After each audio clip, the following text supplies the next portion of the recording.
Hello again, Kingston Town Administrator Keith Hickey with the latest edition of This Week in Kingston for the week ending November 15th, 2024. Hope everybody's enjoying themselves, having a nice fall, and getting ready for Thanksgiving. Going to spend a little bit more time today than we normally do. Want to go over some town meeting articles that I think are important for people to be aware of, and just urge people again. Tuesday night, 7 o'clock at the Intermediate School Auditorium is our fall town meeting. We've got some important items that we want to go over with you, and make sure you're there to try to vote and shape the way Kingston's going to look in the future. We've got some big items to talk about at that town meeting. But before we get into that, a couple of things I just want to make people aware of. We had our Veterans Day memorial celebration this past Monday. We had a tremendous number of people stop by for to see the memorial, Veterans Memorial up front. That it's been finalized and put together, and a lot of people saw it for the first time, and have really is really making Kingston proud and representing the veterans in a very positive way. So, thanks everybody for coming to that ceremony. There was also a meal that was provided to veterans and their families afterwards at the Council on Aging, where we served about 150 meals to veterans and their families. I want to thank everybody at the Council on Aging for their help. Also want to recognize, if I could, our facilities administrator, Melissa Russell, the assistant town clerk, Jana Morrissey, and the former veterans agents that we have, Den Forb and Priscilla Brackett, for stepping up and helping out with the meals. Also, part of the veterans group was Linda Ragusto, and our cook at the Council on Aging, Phil Warner. Um, Also want to thank Representative Kathy Lenatra and Stephanie Landry for organizing, rounding up, and kind of overseeing the Silver Lake High School kids that came in and volunteered their time to help serve and clean up and do what needed to be done over there. And lastly, unexpectedly, Mark Beaton, who owns the Charlie Horse and also Plymouth Bay Catering, was incredibly generous and donated all of the food that was shared at that meal. And can't thank him enough for the donation of about 140 to 150 meals. So really appreciate that. It was a great day. Weather was fantastic, and everybody came together and celebrated what's important and what's special about Kingston. So thank you very much for that. The board had a meeting this past Tuesday night. We appointed a new building commissioner. He'll be starting in December. We appointed a new fire admin. She has already started. She started the day after our November 12th meeting. And some small items that were addressed during the board meeting. It was a pretty short board meeting overall. So happy that that went well, and there was no major issues that came from that. So moving on to our fall town meeting that will be held, as I mentioned, next Tuesday, the 19th, at the intermediate school. Obviously, the big item on the agenda that I think a lot of people are talking about is the MBTA zoning and what that means to Kingston and how that's going to impact Kingston. And everybody's got different opinions. Certainly recognize that. But there's a lot of things that I think people need to be aware of when considering this. Town planner Valerie Massard and I have taped a couple of TV shows about this. So I'd urge you to watch those. It gets into much greater detail this morning than I will. But some of the things that I think people need to be aware of, obviously it's state mandated. Nobody likes that. The state came down and said that anybody who has a MBTA station or a community that abuts an MBTA station has to adopt this zoning. Nobody likes to be told what to do by the state, especially when it's an unfunded mandate. Um, but there are some real penalties if it's not adopted. Obviously, we would lose our ability to apply for a variety of state grants. Over the last few years, Kingston has received just over $8 million in those state grants, helping out with or offsetting the cost of the sewer improvements to the new leaching field, also to the plant. We got about $1.5 million awarded to purchase some conservation property. Unfortunately, that didn't work out, but we did get some money also for conservation for the conservation property off of Winthrop Street that was purchased a couple of years ago. Also, coming up in the future, we have upwards of $9 to $10 million in water improvements that need to be done. A new well that's been talked about now for the past 2 or 3 years that will be coming forward, I assume, in probably 18 months for funding that will cost approximately $4.5 to $5 million. And then at some point, a few years later, another water tank in town that also has a price tag of about $4 million. So some really expensive things coming forward that we could use the state grant funding for. Again, no guarantee we would get that grant funding, but we've been successful in the past, and we feel as though we'd be successful in the future. Lastly, on the funding piece, Valerie Massard has been working and identifying with some engineers and Mass DOT areas that need to be improved along our road network, and we can apply for a variety of state grants with the approval of the MBTA zoning that we would not be eligible for if this MBTA zoning doesn't get approved. Another item I guess I'd like to focus on is it allows us to manage growth a little bit easier. For those who may not be aware, the MBTA zone is up around the Kingston collection area, covers several lots. It's about 50 acres in size, and that size is mandated on the MBTA zoning legislation that would require about 805 units. The existing apartments at the Kingston collection, through the work of Valerie, were able to be grandfathered into our 805 units. So we have less than 600 units less to go, which is obviously a huge number. We expect there to be another living component at the redevelopment of the mall, whether it be condos, apartments. We're not sure yet. We haven't heard.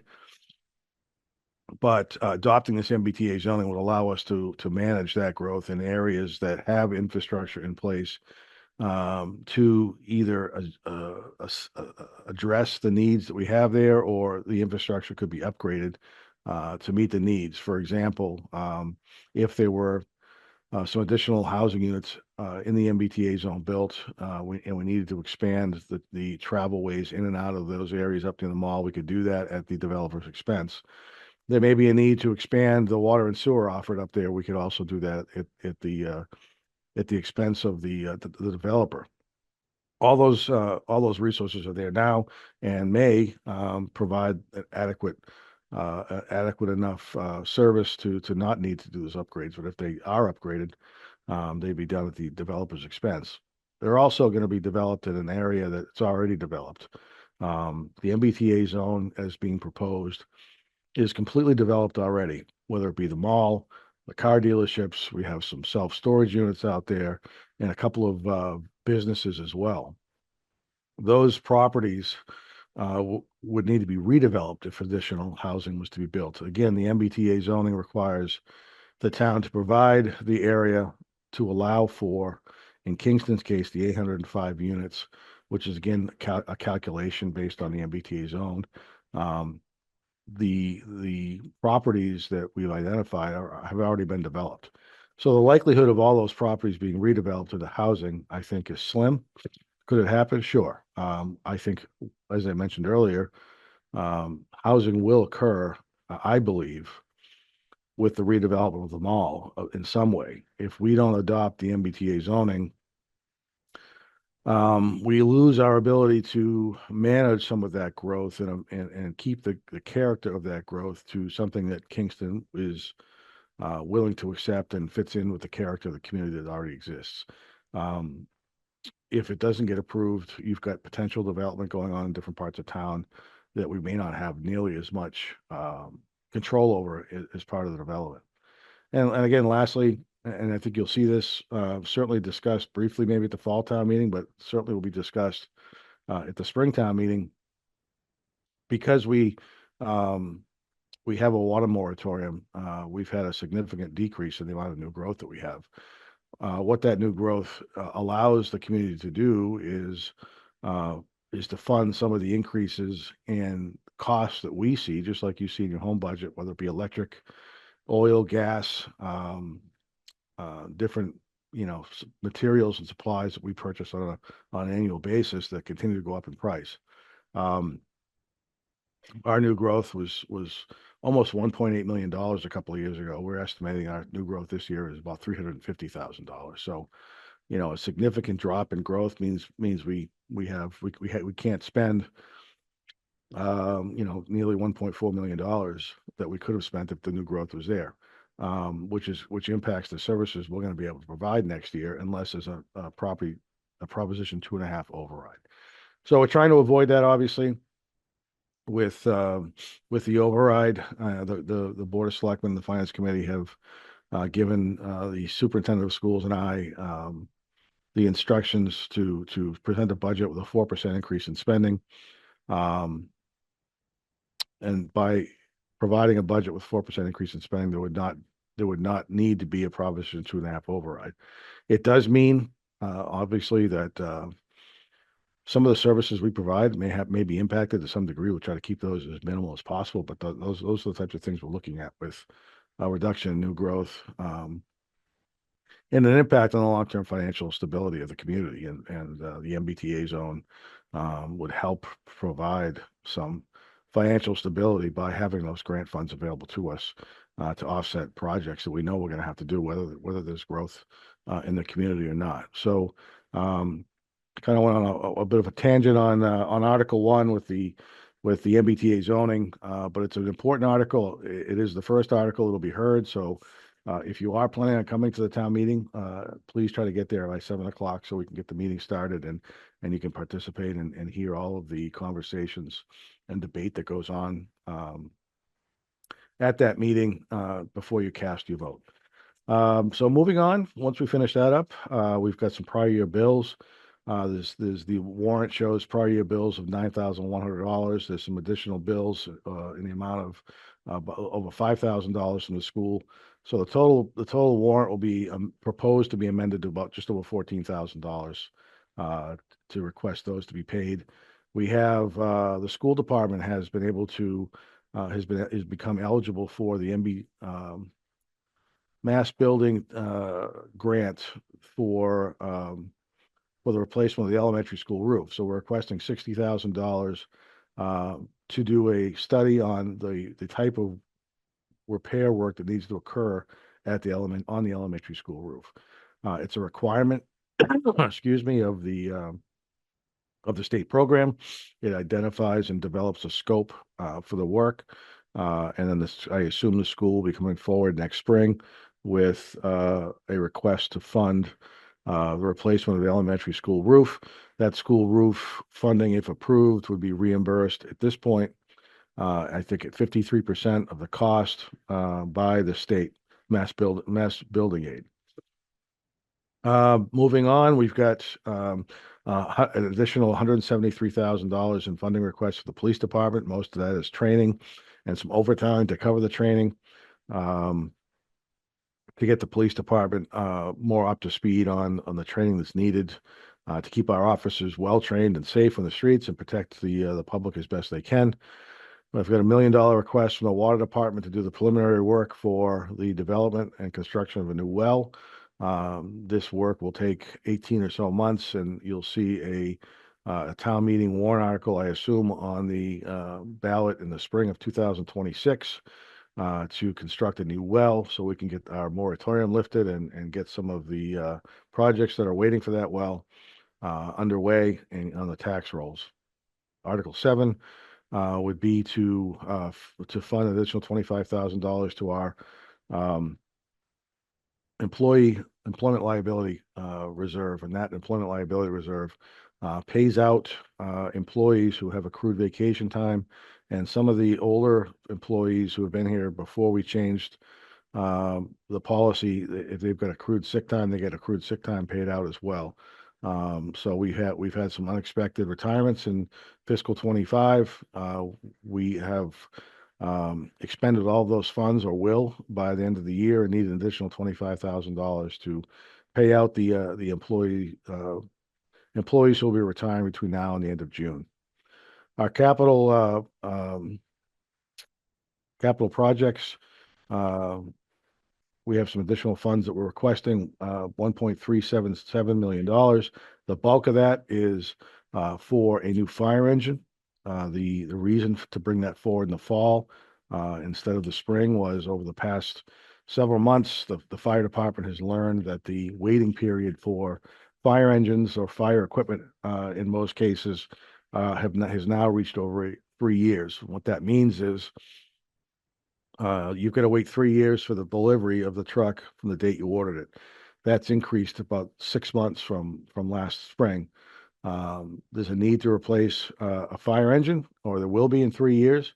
So the fire chief is bringing forward just under $1.1 million for a fire truck. To bring it forward in the fall, it allows us to avoid another increase in pricing, and we expect that in January.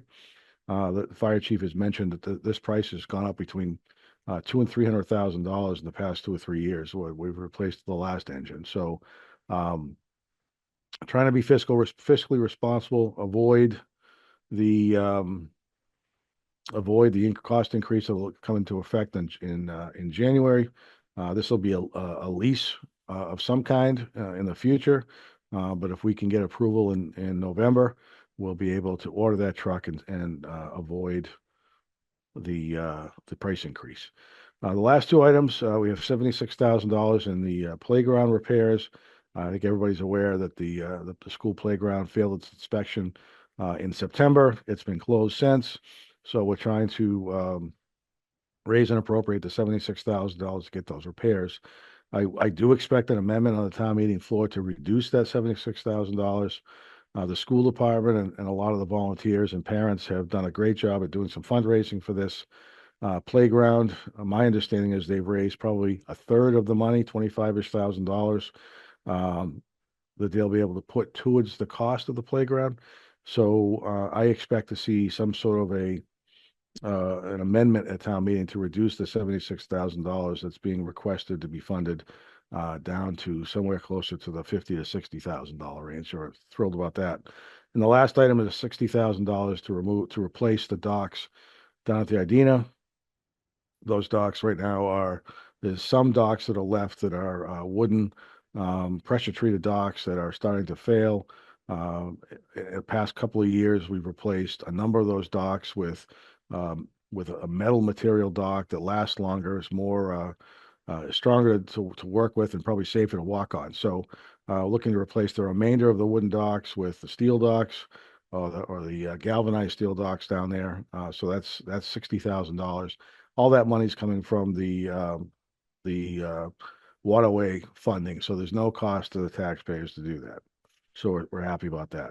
Moving forward, excuse me, let me just, the last item on that list that I didn't mention that I need to is we're asking for just over $159,000 in radio upgrades for the police and fire department. Right now, as the town, as you may know, the town has spent just over $1 million in radio upgrades over the last few years to try to have our public safety officials, water and sewer departments, streets and parks, all be able to communicate together if there's an issue, and been pretty successful with that. I'm not a radio guru, but from what I understand, some of the changes in the environment that we're dealing with is impacting the radio signal. Right now at the high school, there are some spots in the high school where the police and fire are not able to communicate as effectively or efficiently as they should be able to in case there's an issue at the school. There are dead spots or sketchy spots where communication is either garbled or they're unable to communicate through the two-way radios. This $159,000 should address that. and should take care of the radio needs that we have for the upcoming future. So those are the four capital items that we're proposing. Again, little normally aren't brought forward at a fall town meeting for the money items, but these items are important, and I think I've tried to explain the reasons for why we're bringing them forward um, in the fall rather than waiting until spring. The fire chief will be there to answer any questions you might have on the fire truck. The radios, the police chief can answer the radio questions as well. And we'll have somebody from the Waterways Committee and somebody from the schools can certainly answer the playground and the dock issues if there are any questions people have on those.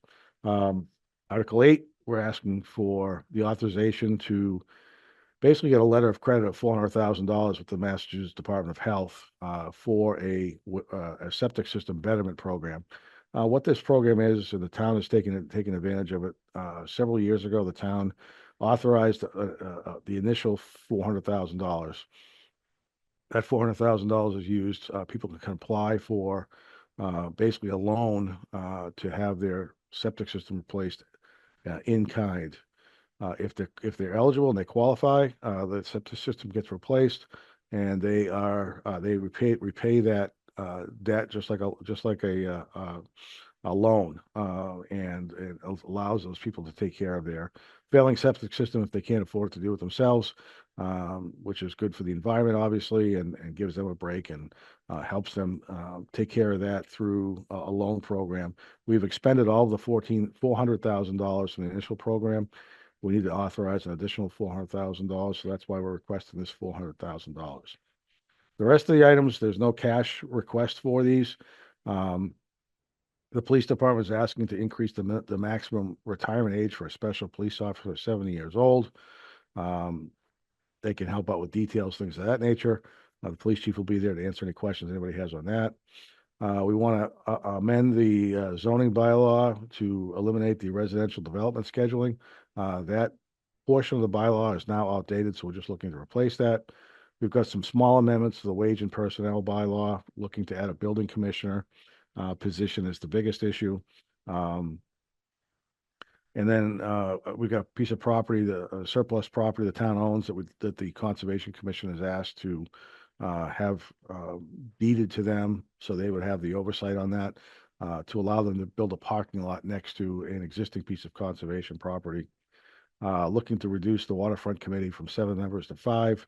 They're having a hard time. The Waterfront Committee is having a hard time at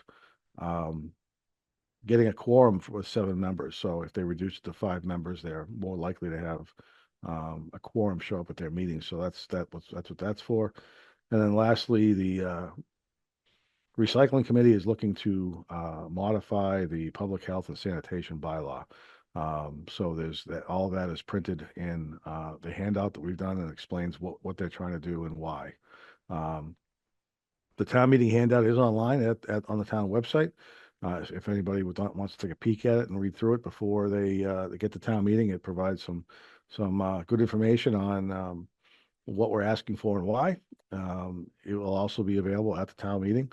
If you want to swing by Tuesday, we'll have copies available for people if they want to have a copy of that.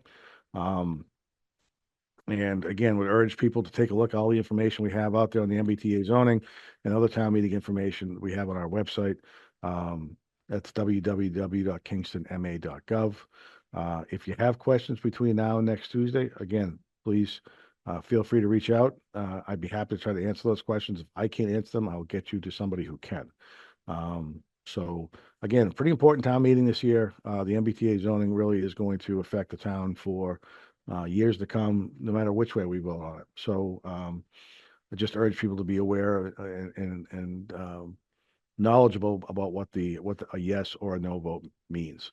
So with that, I want to thank everybody very much for watching. Again, feel free to reach out if you'd like, and I hope to see everybody Tuesday night at town meeting. Have a great day.